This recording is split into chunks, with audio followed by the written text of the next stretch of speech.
I thank Greg for the introduction that he just gave, and I thank him for looking after things today as he usually does, and MCs and what have you. And can you hear me? Everybody can hear me. Usually they can hear me more than enough. Put your hearing aids in. You can. Well, That'd be great. Thank you. you read that so you can. I want to thank, first of all, everyone here for coming today. I really, really, really appreciate it. And I'd like to say that I'd like to give a special thanks to Lucas, who's standing over there, and he just arrived from Los Angeles last night, late in Ottawa on a plane, and yet he had time to take off and come up and see us today in the storm and what have you. And I can't tell you how much I appreciate that, Duke, for your coming, and you know, really wonderful. I know you're tired from your trip and everything and what have you.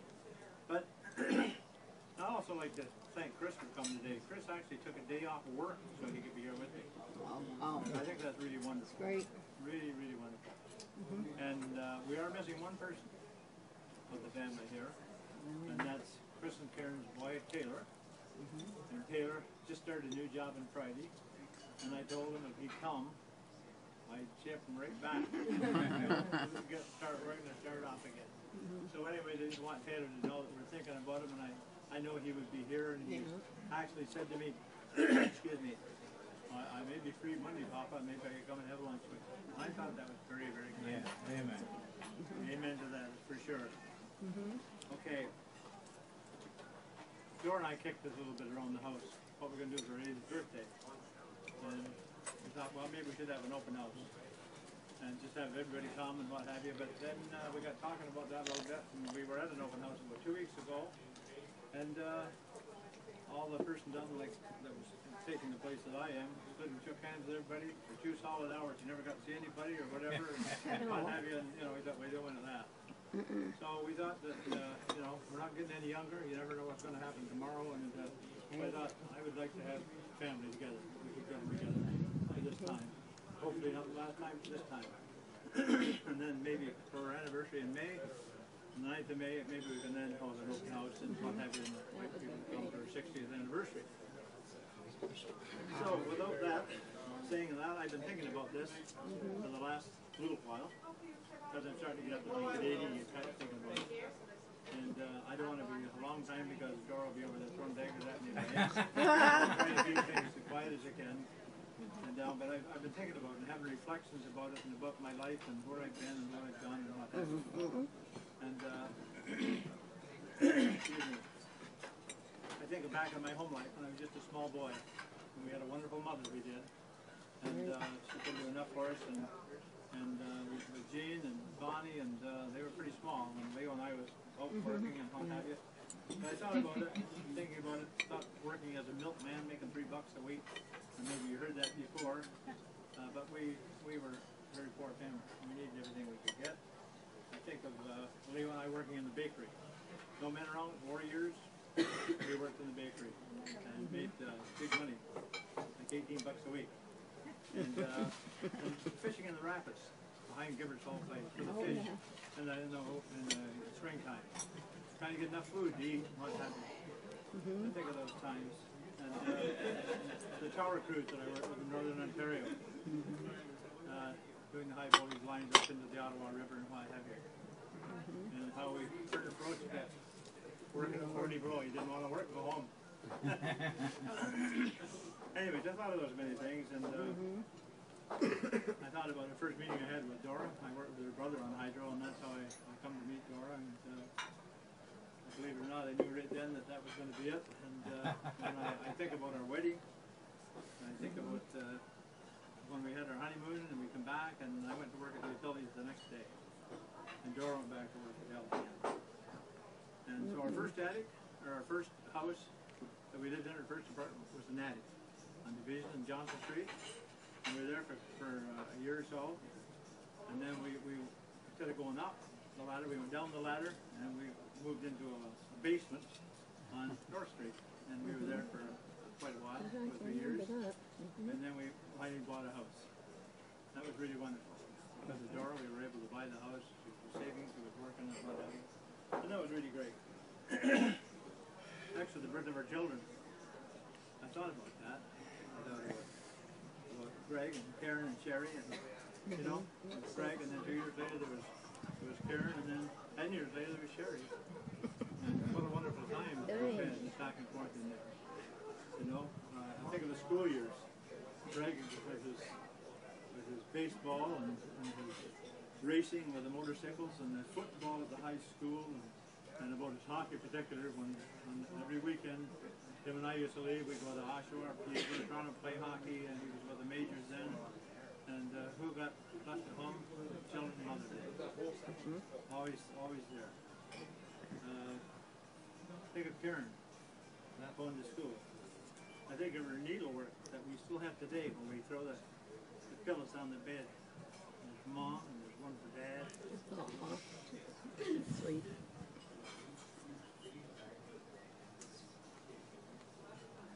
Sorry. And then, of course, there was the old Binkle. And, Jesus, sorry. By the way, Karen's very musical. She plays quite a good piano or organ, I might say, and she's really good. You want to hear her play sometime. Sherry tried it, but she didn't really like it too much. But she did like plays. You remember the Mikado at the school? She had a major part in it. We went to see her, and I think you did Pirates of Pendants too, did you not? I don't know if you're in that or not. But anyways, and then there was one you do remember. Old White Pants, remember him?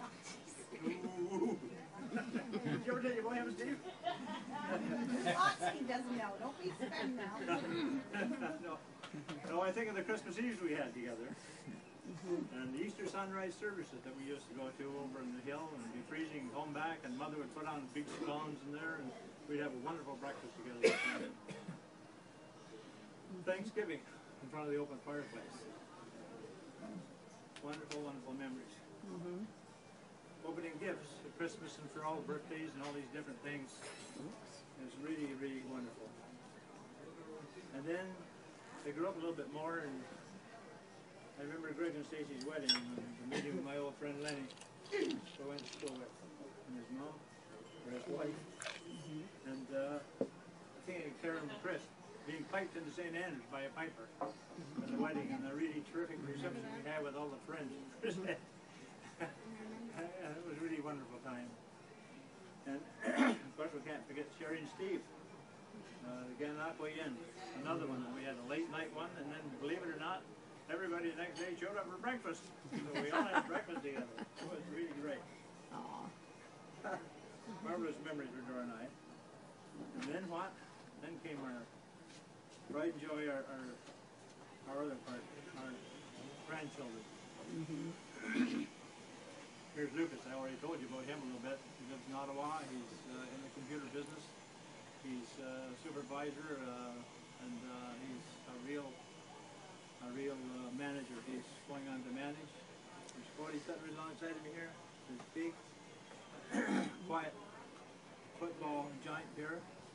He likes football, and this young lady across from him, and he likes football.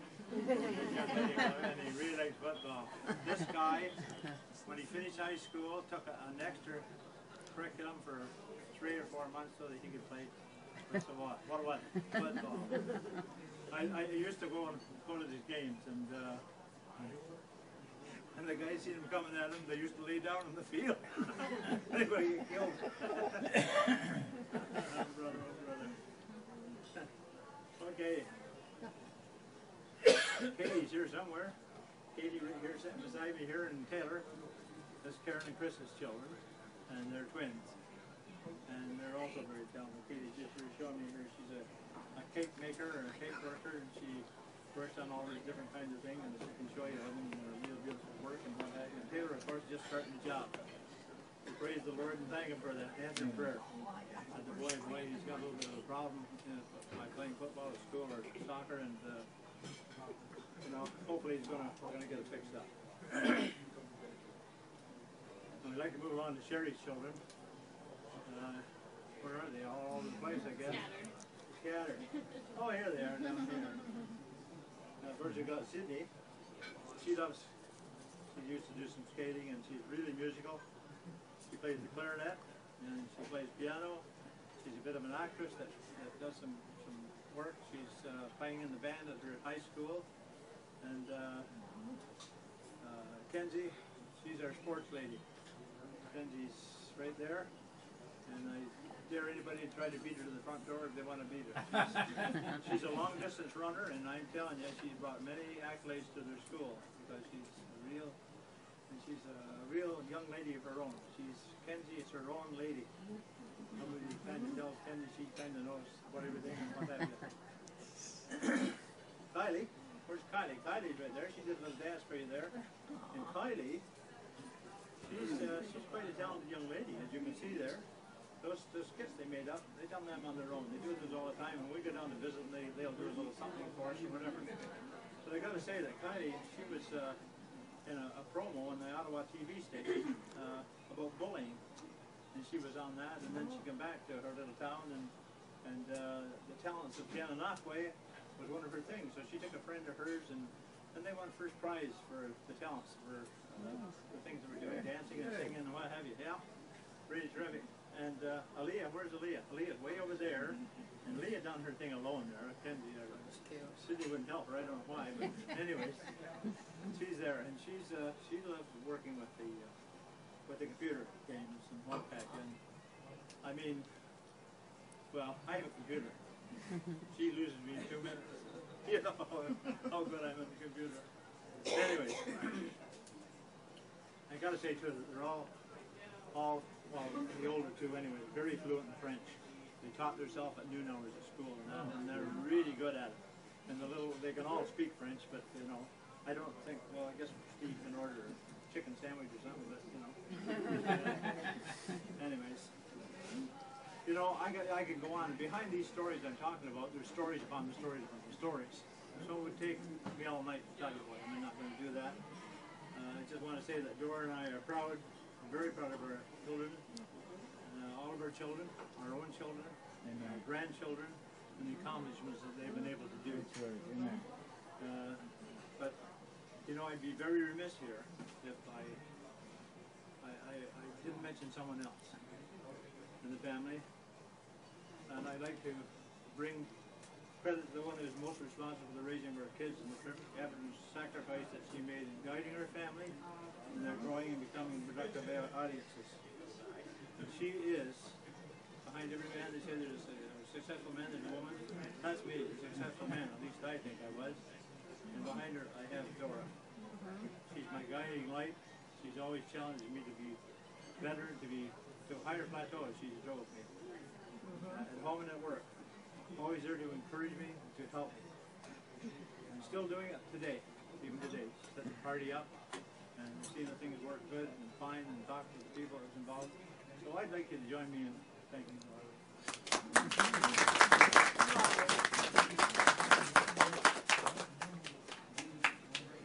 You know,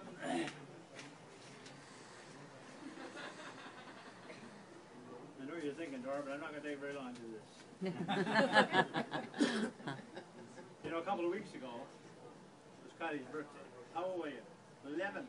11, yeah. I try to keep track of them. Wow. We used to call them the four gang. There were 14, 12, 10, and 8. 2 years between them all, and she went and spoiled and become 11. But anyways, I was down there, and I think it was Kenzie asked me how I felt about being old. As a child. Or maybe it was Kylie, I don't know. But I got thinking about that, and you know, I decided to write down a little something about it.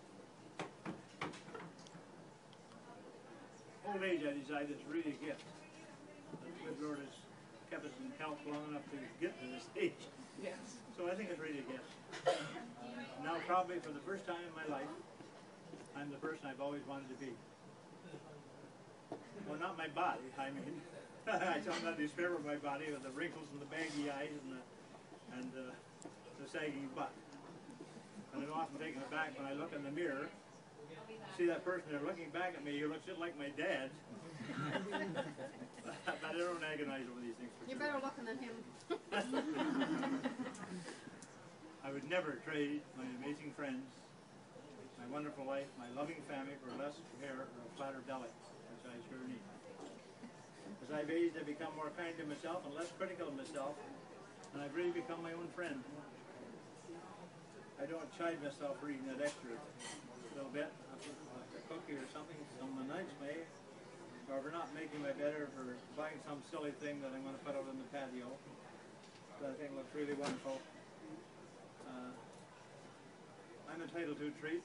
I'm entitled to be messy, and I'm sometimes entitled to be extravagant. If you don't believe me, just ask Dora.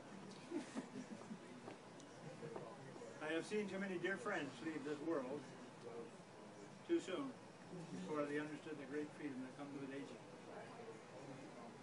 Whose business is if I choose to play on the computer until 4 o'clock in the morning and sleep at noon? That don't happen because I just can't sleep anymore. I have problems with my legs, and I just, if I'm lucky, I get 4 or 5 hours a night if I get that evening. So sometimes I get some tunes on there, 50s and 60s tunes, and Dora and I will maybe do a little dance in the living room.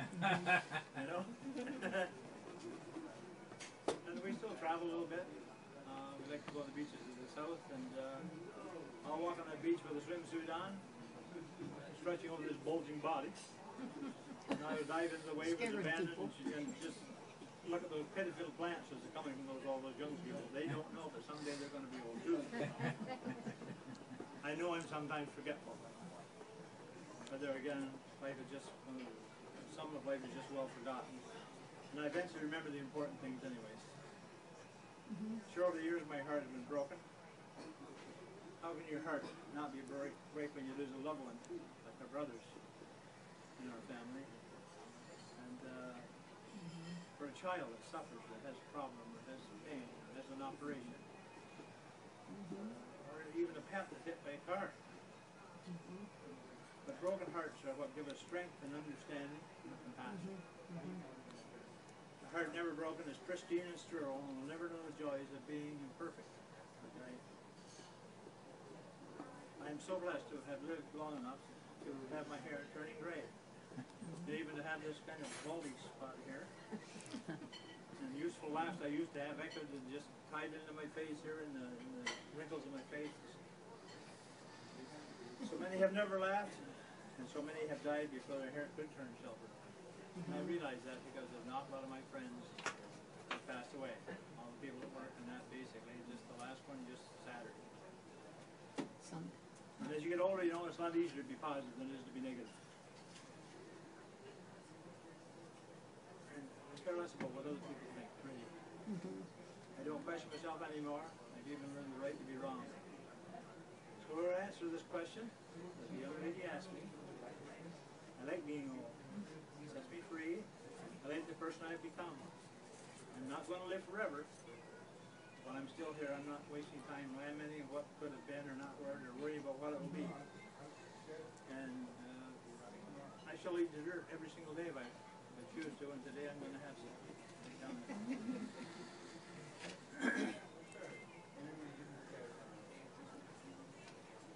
May our friendship never come apart, especially when it's straight in the heart. And you always have a rainbow, smiles on your face, and your heart forever and ever. And I leave you with this thought about giving to each other. Marriage is not about a 50-50 thing we found out, and I'm sure many of you have. Marriage is about giving 100%. All the time.